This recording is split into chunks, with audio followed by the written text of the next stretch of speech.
ఇసుక వ్యాపారం 3 పువ్వులు 6 కాయలుగా ఉండడంతో కొందరు అక్రమ సంపాదనకు తెగబడుతున్నారు. ఏకంగా జేసీబీను లీజుకు తీసుకొని వ్యాపారం మొదలుపెట్టాడు ఓ ప్రబుద్ధుడు. ఇంతలోనే సీన్ రివర్స్ అయింది. అక్రమ ఇసుక వ్యాపారుల బడతం పడుతున్న పోలీసులకు చిక్కారు.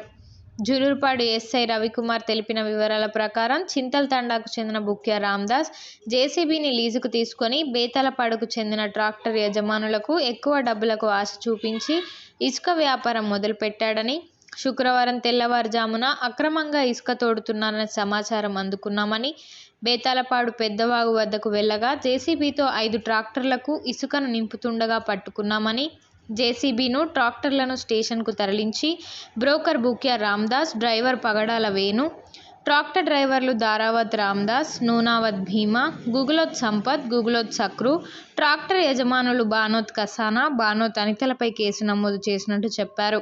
అక్రమంగా ఇసుక రవాణా చేస్తే చర్యలు తప్పవని ఆయన హెచ్చరించారు.